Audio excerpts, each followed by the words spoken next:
حمید آواز راځي؟ او جی او راځي جی. دا مسکی لکٹ شي کنه وقت پورا شي. او جی بالکل بالکل. ایک اور بات آپ لوگوں سے کرتا ہوں، شیئر کرتا ہوں.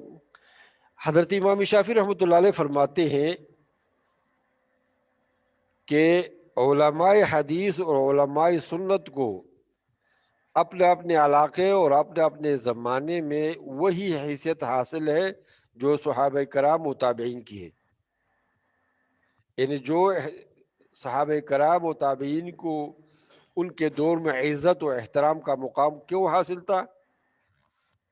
کیونکہ وہ سنت کے پابند تھے، سنت پر رسول کی سیرت پہ عمل کرتے. لہذا امام شافعی فرماتے ہیں کہ ہر عالم حدیث، حدیث کو پڑھنے والا، حدیث کو سننے والا، حدیث کو لکھنے والا، یہ ایسے ہے جیسے صحابی کا درجہ اس کو حاصل ہے یا تابعی کا درجہ اس کو حاصل ہے. یہاں میں ایک بات ذکر کر رہا ہوں کہ ایک علماء حدیث ہے اور یا اہل الحدیث، جو کہ حدیث میں اس کا ذکر آتا ہے یا حدیث کی کتابوں میں، تو اس سے مراد کوئی خاص فرق نہیں ہے. کوئی مراد نہ لے کہ اس میں تو مالکی شمار نہیں ہوں گے، وہ حنفی شمار نہیں ہوں گے، ہم شمار ہوں گے. نہیں، اس سے مراد علماء حدیث ہے، خواہ وہ کسی بھی مسلک کے ہو. تو جیسے امام شافعی فرماتے ہیں کہ علماء حدیث کا، یا جس کو اہل حدیث بھی کہتے ہیں، اس کو حدیث والے کہتے فی اہل الحدیث فی کل زبان کالصحابۃ فی زمانہم. علماء حدیث اپنا ہر زمانے میں ایسے ہی ہے ان کا مرتبہ و مقام جیسے صحابہ کا. اب ذرا بتاؤ، اب آگے فرماتے ہیں. ایک اور جگہ حضرت امام شافعی فرماتا ہے اذا رأیت صاحب حدیث، یا یہ اذا رأیت صاحب حدیث، جب میں کسی حدیث والے کو دیکھتا ہوں، یعنی علم حدیث والے کو دیکھتا ہوں جو عالم حدیث ہو، فَكَأَنِّي رَأَيْتُ أَحَدًا مِنْ أَصْحَابِ الرَّسُولِ صلی اللہ علیہ وسلم. تو ایسا ہے کہ میں جیسے کسی صحابی کو دیکھ لیتا ہوں. تو مطلب کہ حدیث کے عالم کو حدیث بیان کرتے ہوئے دیکھوں تو خود امام شافعی ان میں خود بھی وہ شامل ہے، محدث ہے. امام شافعی موطا امام مالک کا حافظ ہے. سب کچھ آپ جانتے ہوں گے کہ امام مالک جو ہے، امام شافعی امام مالک کے شاگرد ہیں. اور یہ جو بہت سے ہم بات مقولہ سنتے ہیں کہ اصح الکتب بعد کتاب اللہ صحیح البخاری، تو ایسے ہی قول جو ہے حضرت امام شافعی کا ہے اصح الکتب بعد کتاب اللہ موطا امام مالک. تو یہ موطا کا حافظ وہ کہتے ہیں کہ میں جب کسی عالم حدیث کو دیکھتا ہوں تو مجھے جو ہے میں ایسے ہی اس کو خیال کرتا ہوں کہ یہ صحابی صحابی ہے. کیونکہ صحابی کیا کرتے تھے؟ کسی بھی صحابی کو آپ لے لیں، اس کا اٹھنا، اس کا بیٹھنا، اس کا سونا، اس کا جاگنا، اس کا کام کرنا، اس کا تجارت کرنا، اس کا زراعت کرنا، اس کا دنیا میں کوئی دنیاوی معاملات کرنا، کسی بھی صحابی کا وہ رسول اللہ صلی اللہ علیہ وسلم کے عمل کے مطابق تھا. تو لہٰذا رسول اللہ صلی اللہ علیہ وسلم اپنے صحابہ میں زندہ تھے. آپ کا ہر عمل آپ کے صحابہ نے زندہ رکھا. اور ہماری بدقسمتی یہی ہے کہ بہت سے بدبخت اسلام کے نام پر صحابہ کے بارے میں کیا کیا کہتے ہیں، کیا کیا کہتے ہیں. میں اس لیے عرض کرتا ہوں، زیادہ نہیں، کہ خود امام شافعی فرماتے ہیں کہ میں جو علم حدیث کو کیا کرتے ہیں، عالم حدیث ہے، میں اس کو صحابی سمجھ کر، اس کا مرتبہ اتنا بڑا ہے، اس کا جو ہے مقام اتنا بڑا ہونا چاہیے، تو خود صحابہ کا کتنا مقام ہوگا، جن کا اٹھنا، جن کا بیٹھنا، جن کا سونا، جن کا جاگنا، جن کا کام کرنا، جن کا تجارت کرنا، جن کا جہاد کرنا، جن کا پانی پینا، جن کا کالا کھانا، یہ سب کیا تھا؟ رسول اللہ صلی اللہ علیہ وسلم کی تصویر تھی. رسول اللہ صلی اللہ علیہ وسلم یعنی صحابہ کے زمانے، بلکہ ایسا ہونا چاہیے اب بھی. ایسا نہ ہو کہ ہم یہ سمجھ لیں کہ رسول اللہ صلی اللہ علیہ وسلم فوت ہو گئے. رسول اللہ صلی اللہ علیہ وسلم فوت نہیں ہوئے. اس کا مطلب یہ نہیں کہ وہ دنیا سے تشریف نہیں لے گئے، دنیا سے تشریف لے گئے ہیں، لیکن وہ اپنی سیرت، صورت، عمل، ہر ادا کے اعتبار سے ہمارے اندر موجود ہونا چاہیے کہ ہم تمام جو ہے کیا ہے، یعنی ہمیں کوئی دیکھ کر، جیسے کوئی صحابہ کو دیکھ کر تو حضور صلی اللہ علیہ وسلم کو دیکھ لیتے تھے. تو آج کل بھی ہمارے جو ہے مسلمانوں کا کیوں ہمیں جو ذلیل و خوار ہو رہے، کیوں کہ ہمارے اندر رسول نہیں رہا، رسول کی تعلیمات نہیں رہے. جب رسول کی تعلیمات ہمارے اندر ہو تو جیسے کہ رسول خود ہو، لیکن ہمارے اندر وہ چیز ہی نہیں. آگے ایک اور بات آپ کی طرف کیا کرتا ہوں، حدیث کا جو اگر ہم مقابلہ کریں دیگر مذاہب کی کتابوں و صحائف کے ساتھ، آپ جانتے ہیں، دیکھو یہ ہے کہ قرآن میں بھی تقریباً 25 سے زیادہ یا 25 کے قریب کے لگ بھگ انبیاء کرام کا ذکر ہے، لیکن ان انبیاء کرام کا کوئی بھی حالت، کوئی بھی سنت ہمارے سامنے ہے؟ کہیں بھی نہیں.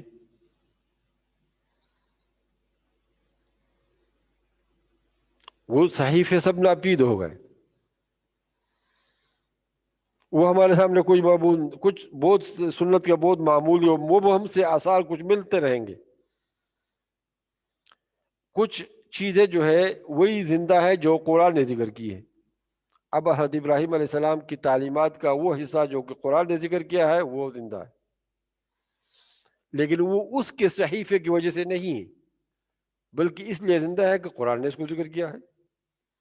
اسی طرح حضرت عیسیٰ علیہ السلام، دیکھو ذرا ذہن میں بات یہ رکھے کہ عیسائی دنیا میں کتنے ہیں، اور جب رسول اللہ صلی اللہ علیہ وسلم آئے تو اس وقت بھی پوری دنیا میں سب اگر زیادہ جو 1/3 جو ہے، اگر آدھا نہ کہے تو 1/3 جو ہے وہ کیا ہوں گے، عیسائی تھے. لیکن ان عیسائیوں کو حضرت مریم کے والد کا نام معلوم نہیں تھا. یہ قرآن نے آ کر بتایا کہ اس کا نام یہ ہے. یہ کیوں معلوم نہیں تھا؟ کیونکہ حضرت عیسیٰ کا سنت نہیں تھا.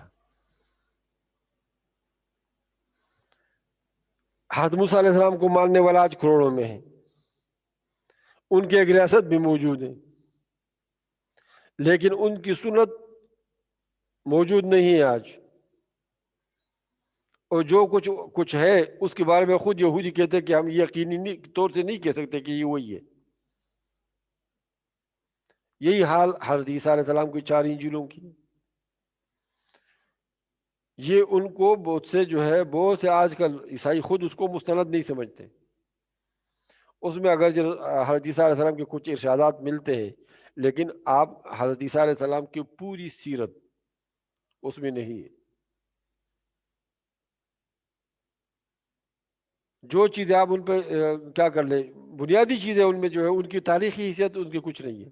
اب دیکھو یہ جو حضرت عیسیٰ علیہ السلام کے جو ہاں قرآن کہتا ہے کہ انجیل نازل ہوا ہے، انجیل کتاب ہے، لیکن جو موجودہ اناجیل ہے نا، یہ 70 سال بعد میں لکھے گئے ہیں. کس نے لکھے ہیں کسی کو معلوم نہیں، کس زبان میں لکھے گئے ہیں کسی کو معلوم نہیں، کس زبان میں ترجمہ ہوا ہے کسی کو معلوم نہیں، کون سی زبان میں پہلے ترجمہ ہوا ہے کسی کو بھی معلوم نہیں. ادھر ایک دیکھو ادھر مسلمانوں کو دیکھو. ہمارے بر صغیر میں سب سے پہلا ترجمہ قرآن کریم کا کس زبان میں ہوا ہے ہمیں معلوم ہے، کس نے کیا تھا ہمیں معلوم. سب سے پہلا ترجمہ قرآن کریم کا سندھی زبان میں ہوا تھا، اور اس عالم کی پوری ہسٹری بھی موجود ہے، اور شاید وہ نسخہ بھی موجود ہوگا. اب کسی کو یہ معلوم نہیں کہ جو ہمارے پاس 4 انجیلیں ہیں یہ خود ان کے تحریروں کے مطابق کہ ترجمہ کون تھا، کس نے کیا تھا، کس زبان سے کس زبان میں اس کا ترجمہ ہوا، کسی کو پتہ نہیں. تو اب یہ کیوں، یہ اصل میں مسئلہ آپ کو صرف یہ بتانے کی کوشش کر رہا ہوں کہ یہ اس لیے کہ اس کی سنت موجود نہیں. اس کی سنت موجود نہیں. اگر سنت ان کے موجود ہوتے نا، حضرت موسیٰ علیہ السلام کی، حضرت ابراہیم علیہ السلام کی، حضرت عیسیٰ علیہ السلام کی، تو ان کے تعلیمات کے ساتھ یہ نہ ہوتا، ان کی کتابوں کے ساتھ یہ نہ ہوتا، وہ مٹ نہ جاتے.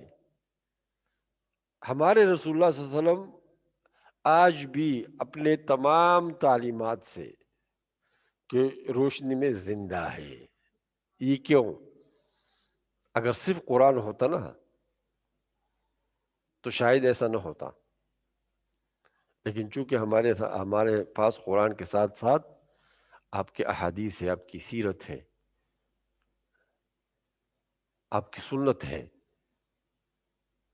تو رسول اللہ صلی اللہ علیہ وسلم کو زندہ رکھا گیا ہے، زندہ ہے. جیسے آج، یعنی جیسے ہی وہی نازل ہو رہی تھی، آج بھی اگر کوئی ان سے ایمان سے دیکھے اس کی بات ہو تو آج بھی قرآن کو جیسے ہم پڑھتے ہیں نا، جیسے کہا جاتا ہے کہ قرآن کو ایسے پڑھو جیسے تجھ پہ ہی نازل ہو رہا ہے. اور اس کی وجہ کیا ہے؟ یہی ہے کہ ہمیں یہ معلوم ہے کہ یہ آیات کب نازل ہوئی ہے، یہ صورت کب نازل ہوئی ہے، یہ صورت مکی ہے، یہ صورت مدنی ہے، یہ اتنی آیتیں اس کی یہاں نازل ہوئی، اتنی آیتیں یہاں نازل ہوئی. رسول اللہ صلی اللہ علیہ وسلم نے اس کہا یہاں لکھو، اس کو کہا یہاں لکھو، اس کو ترتیب ایسے کرو، اس کو پڑھو ایسے، اس کی تفسیر ایسی. نماز کا ذکر ہے تو نماز کیسی پڑھی جائے، زکوٰۃ ہے تو زکوٰۃ کیسی دی جائے، حج ہے تو حج کیسے کر دیا جائے، خذو منی عنی مناسککم، کہ حج کے احکام مجھ سے لو. یہ تمام تعلیمات، یہ تمام رسول اللہ صلی اللہ علیہ وسلم کے، میں نے پہلے آپ سے ذکر کیا تھا کہ جس طریقے سے رسول اللہ صلی اللہ علیہ وسلم نے ہجرت کی ہے وہ آج معلوم ہے، جس طریقے سے آپ نے حج کیا ہے وہ آج معلوم ہے، جگہ جگہ جہاں آپ نے رات گزاری ہے وہ معلوم ہے. آج کل وہاں مسجدیں بنی ہوئی ہیں. یہ سب کے سب کس کے فضیلت سے، کس کے وجہ سے؟ کہ ہمارا رسول ہمارے اندر موجود ہے، اس کی تعلیمات زندہ ہے. کوئی بھی لفظ، یہاں تک کہ اللہ تبارک و تعالیٰ نے رسول اللہ صلی اللہ علیہ وسلم کو ایسے لوگ دیے تھے، فرشتے صفت قسم کے انسان، فرشتے تھے، فرشتے. انہوں نے رسول اللہ صلی اللہ علیہ وسلم کے، دیکھو دانت مبارک، آپ کے دانت مبارک کیسے تھے، آپ کس طریقے سے ہنستے تھے، مسکراتے تھے آپ کیسے، آپ کی داڑھی مبارک میں کتنے بال سفید تھے جب آپ اس دنیا سے تشریف لے گئے، آپ کے سر کے بال کتنے لمبے تھے، آپ کی پگڑیاں کیا تھی. یہ اس زمانے کی بات ہے جہاں پگڑی باندھتے تھے لوگ. آپ کی کتنی اونٹنیاں تھیں، آپ کی کتنی بکریاں تھیں، آپ کی کتنے غلام تھے، آپ کے کتنے خدام، گھر میں عورتیں تھیں. آپ صلی اللہ علیہ وسلم نے کن کن لوگوں سے مصافحہ کیا، کس کو دو ہاتھوں میں آپ کا جو ہے، آپ کے دو ہاتھ تھے، اس صحابی کا ایک ہاتھ ہے. یہ بھی ہمارے سامنے. صحابی کہتے ہیں کہ میں نے رسول اللہ صلی اللہ علیہ وسلم سے مصافحہ کیا تو میرے ہاتھ کو اس کے دونوں ہاتھوں نے پکڑا تھا.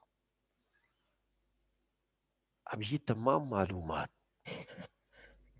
یہ ہمارے پاس موجود ہے، اور یہ ایسے موجود نہیں ہے یعنی کہ یہ بغیر کس کے ہو، تحقیق کے ہو، بغیر کسی یہ اس کے ہو، بلکہ ہمارے پاس اس کی پوری معلومات ہے کہ یہ فلاں شخص نے فلاں کو بتایا، یہ شخص کون تھا، اس کی عمر کتنی تھی، یہ کہاں پیدا ہوا تھا، کہاں مرا ہے، یہ اس کا استاذ کون تھا، وہ کہاں پیدا ہوا تھا، اس کا استاذ کون ہے، وہ کہاں تھا، اس کے پورے معلومات کیا تھے، وہ عربی تھا، وہ فلاں جگہ کا رہنے والا تھا، وہ حج کیا ہوا تھا، اس نے بغداد میں رہتا تھا، دمشق میں رہتا تھا، یا ادھر جو ہے اس میں یمن میں تھا، یا خراسان میں تھا، یا کہاں تھا. یہ تمام تر معلومات ایسے نہیں کہ کسی نے کہہ دیا ہم حضرت عمر نے فرمایا تو بس ہم نے مان لیا کہ بس حضرت عمر نے فرمایا.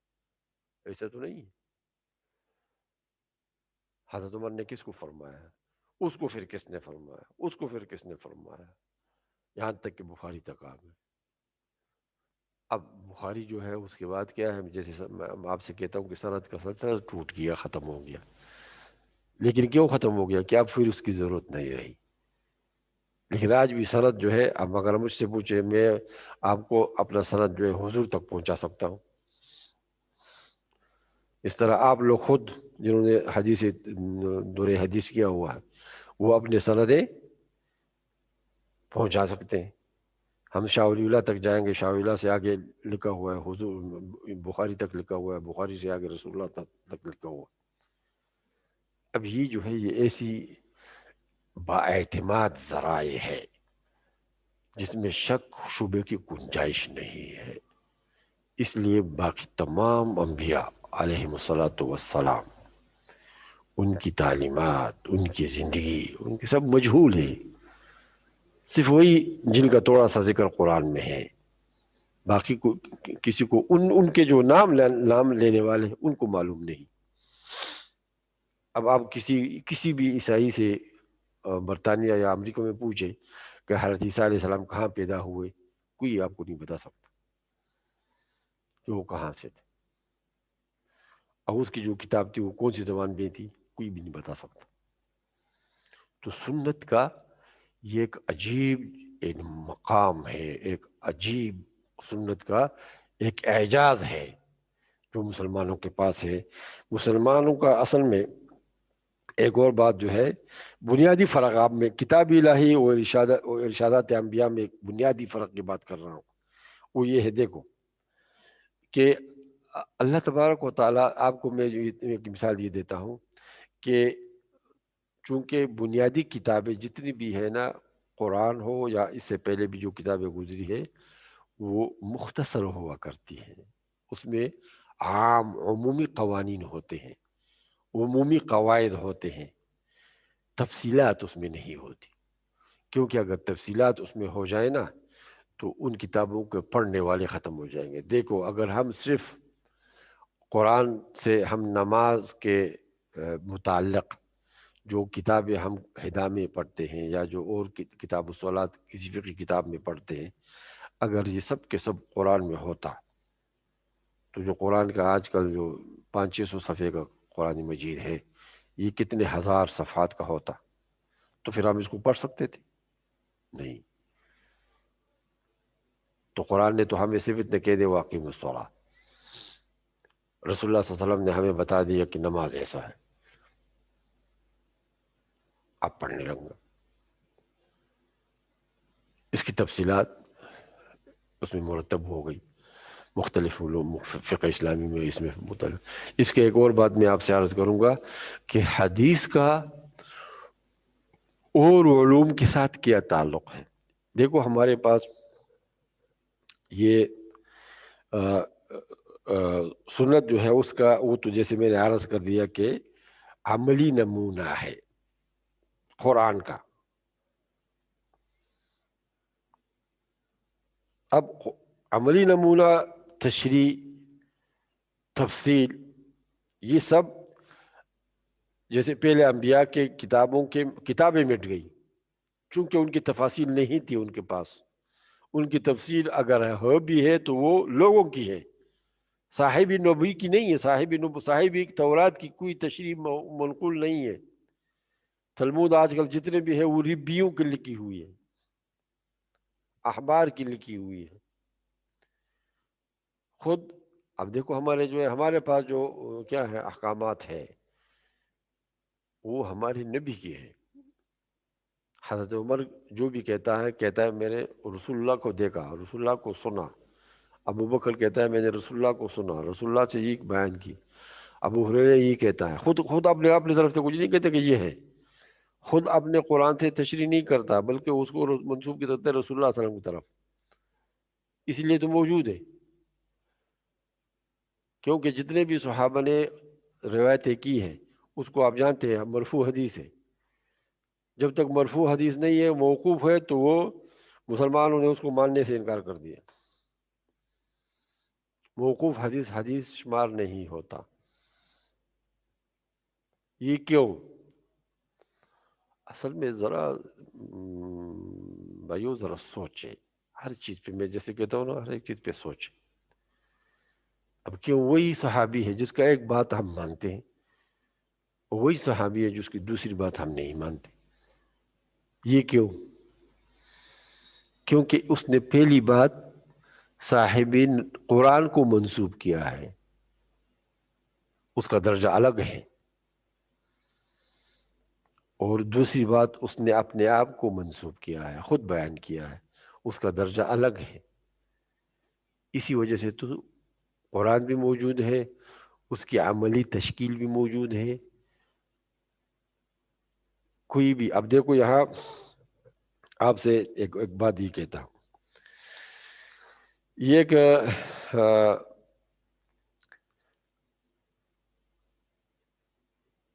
ایک شعر کا ایک ٹکڑا ہے جس میں آتا ہے، آسان نہ ہو تو کلیمی ہے کاری بھی بنیاد.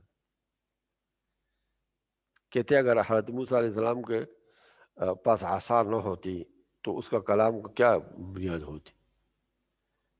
کیونکہ آسان معجزہ ہے نا، اور معجزہ پیغمبر کے پاس ہوتا ہے.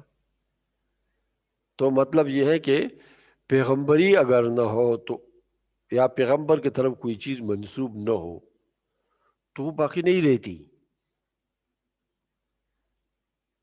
اب جو لوگ اب حدیث کہتے ہیں ہم حدیث کو نہیں مانتے یا حدیث کی ضرورت نہیں ہے، وہ پھر بھی اپنے آپ کو مسلمان کہیں.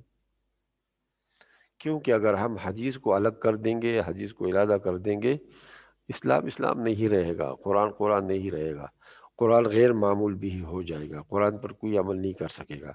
تو پھر قرآن کے نازل ہونے کی کیا ہے ضرورت کیا تھی؟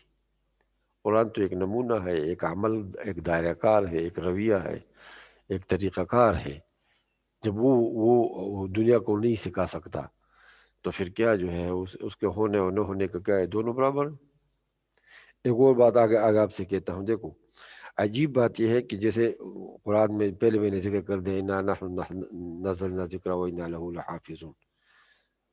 اب دیکھو بہت سے ایسی چیزیں ہیں جو اب بھی قرآن میں موجود ہے، ہم اس کی حکمت نہیں جانتے. دیکھو ایک آیات ہے نا، وَالسَّمَاءَ بَنَيْنَاهَا بِأَيْدٍ وَإِنَّا لَمُوسِعُونَ. یہاں ای دن میں دو یا لکھے جاتے ہیں.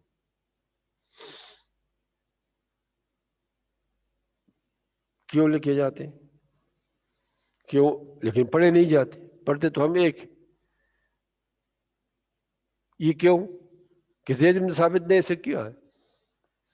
کیا حکمت تھی وہ کسی کو معلوم نہیں.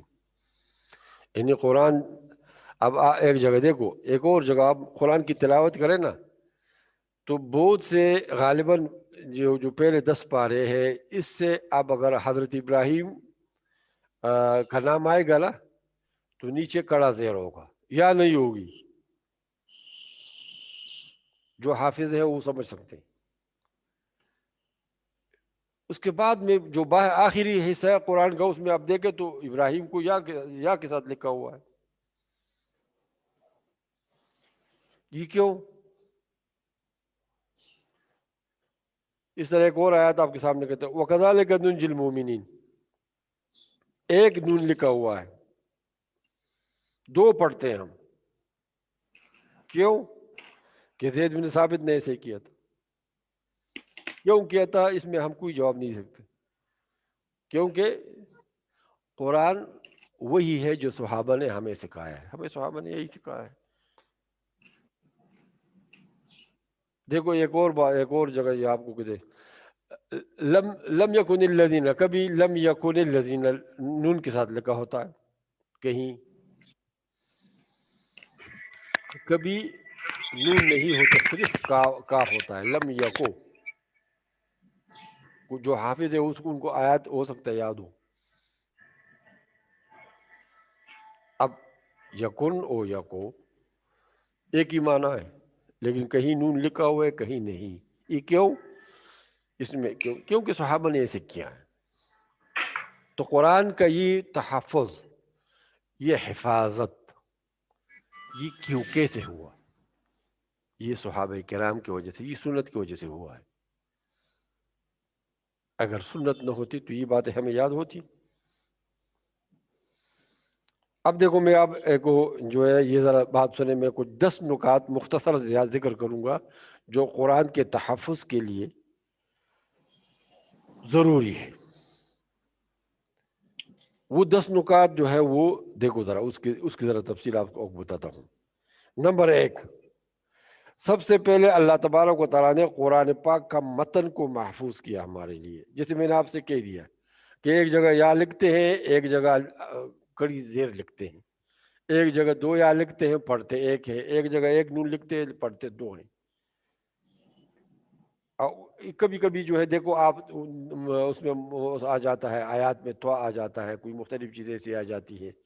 یہ سب چیزیں کیوں ایسے کیے ہوئے ہیں کہ حضرت زید بن ثابت کے مصحف میں یہی ہے، حضرت زید بن ثابت مسلمانوں نے اسی پہ ایسے کیا. یہ کیوں ایسا تھا اس کے بارے میں جو ہے ہم یعنی یہ حفاظت کا طریقہ ہے. حفاظت کے تو اللہ تبارک و تعالیٰ نے قرآن کے متن کو پوری طرح محفوظ کیا ہے. جیسے حضرت جبریل امین نے نازل کیا تھا، رسول اللہ صلی اللہ علیہ وسلم کو سنایا تھا، اسی طرح رسول اللہ صلی اللہ علیہ وسلم نے اپنی امت کو سکھایا محفوظ.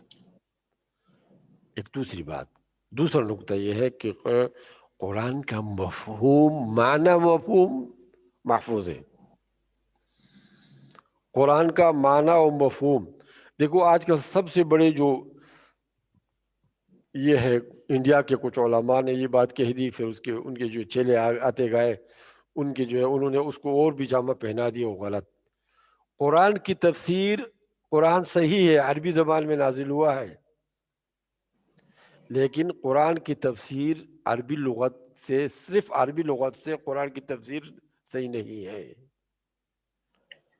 قرآن کی تفسیر رسول کی سیرت اور رسول کی حدیث ہے، تشریح ہے.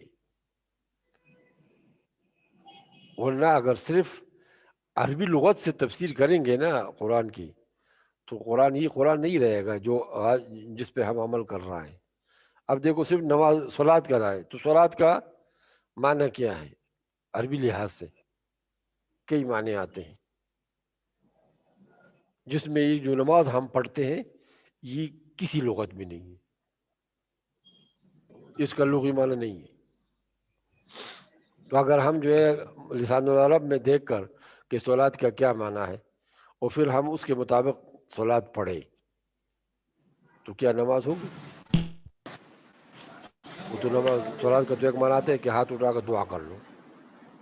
تو کوئی شخص جو ہے نماز زور کا وقت ہو وہ کہتے ہیں چلو میں نے دعا کر لی، میں نے نماز پڑھ لی، تو ہو جائے گا نماز. قرآن کی تفسیر و تشریح اللہ تبارک و تعالیٰ نے محفوظ فرمایا ہے سنت کے ذریعے اور سیرت کے ذریعے. جب تک حضور کی سیرت کو نہ مانے ہم، جب تک حضور کی سنت کو ہم نہ مانے اور اس کو نہ دیکھیں، وہ جو ہے کیا نہیں ہوتا، اس کی حفاظت ممکن نہیں. دیکھو ایک اور بات یہ کہ قرآن اس کی تفسیر کے بارے میں آپ سے کہا. ایک اور نقطہ نمبر 2 کہو یا اس کو تیسرا بناؤ، یہ ہے کہ اللہ نے عربی زبان کو محفوظ کیا ہے. یہ تو میں نے پہلے آپ لوگوں سے ایک بات کہی تھی کہ ہزاروں سال سے، سینکڑوں سال سے عربی زبان محفوظ رہی. قرآن نازل ہونے کے بعد بھی عربی زبان محفوظ.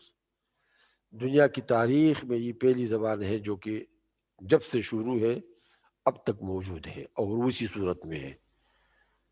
ورنہ پہلی زبان آپ جو ہے کیا کرتے ہیں.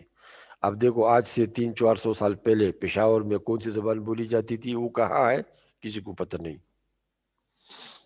یہ جو آج کل ہمارے اسلام آباد ہے دارالخلافہ ہے، اس میں اس علاقے میں ایک زبان بولی جاتی تھی جس کو پراکرت زبان بولنی جاتی ہے، یا جو آج کل اس کو کیا ہے پٹھاری زبان.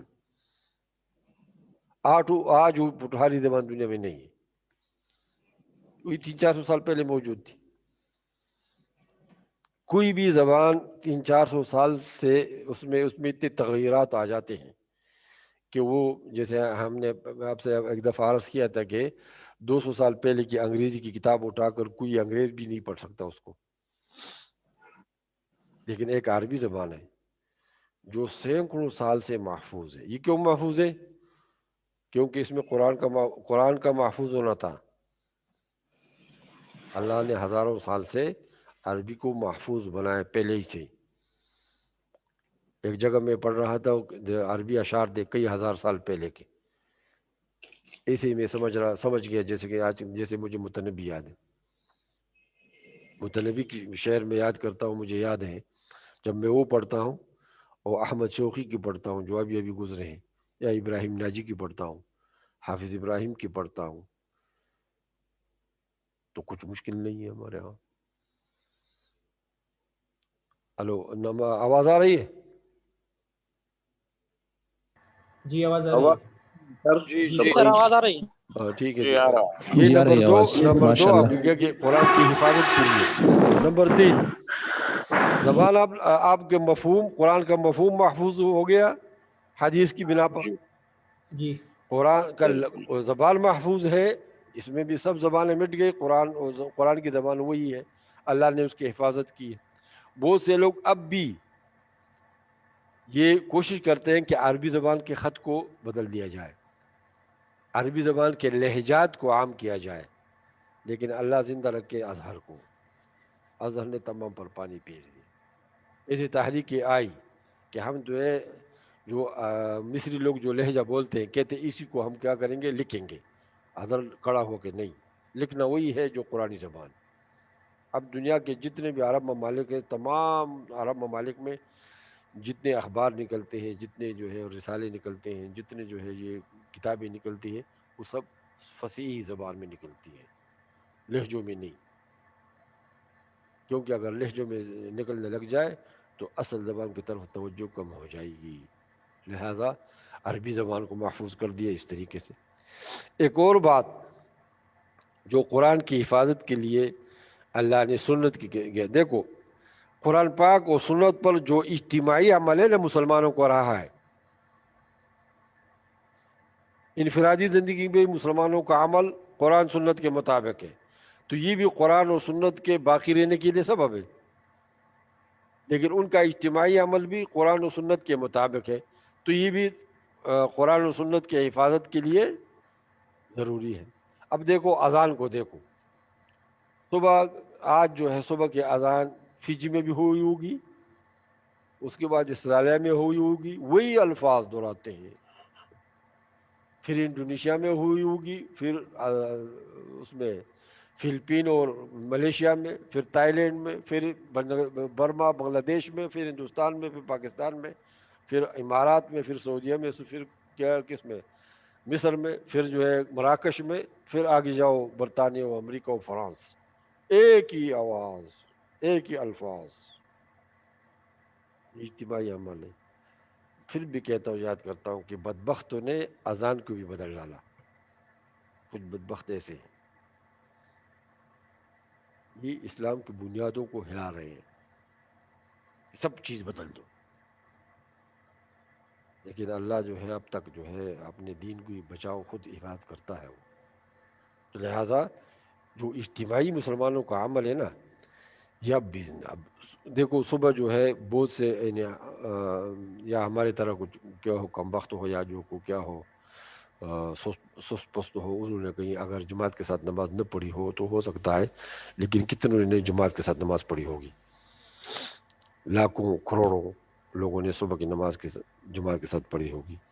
پھر جو ہے کیا ظہر کی نماز جماعت کے ساتھ پڑھیں گے، عصر کی پڑھیں گے، اس طرح کرتے. یہ جو اجتماعی عمل ہے نا، اس سے اقیم الصلاۃ زندہ ہے. اس طرح جو ہے ہم ہر سال زکوٰۃ دیتے ہیں تو آتو الزکوٰۃ زندہ ہے. اس طرح ہم ہر سال لاکھوں انسان حج پہ جاتے ہیں، عمرے پہ جاتے ہیں، کروڑوں لوگ حج یعنی کروڑوں کیا کرتے ہیں، عمرے کرتے ہیں، لاکھوں حج کرتے ہیں. تو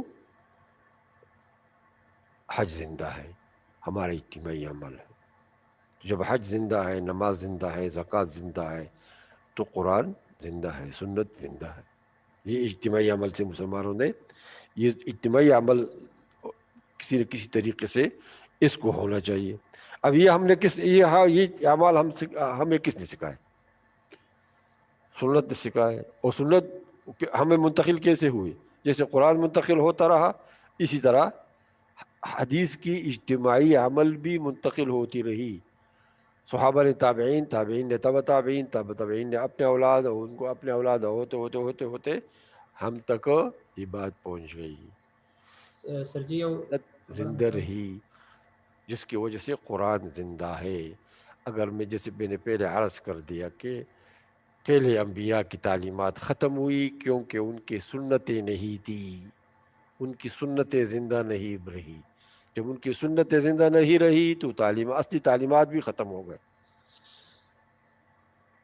تو جو بدبخت سنتوں کو ختم کرنا چاہتے ہیں، سنت کو نہیں ماننا چاہتے ہیں، تو کیا وہ قرآن کو مان سکتے ہیں یا قرآن پہ عمل کر سکتے ہیں؟ پھر نہیں. ان کی شکلوں کو دیکھو، شکلیں ایسے بد شکل بدنور لوگ جو ہے وہ کیا کرتے ہیں، وہ حدیثوں پہ بات کرتے ہیں.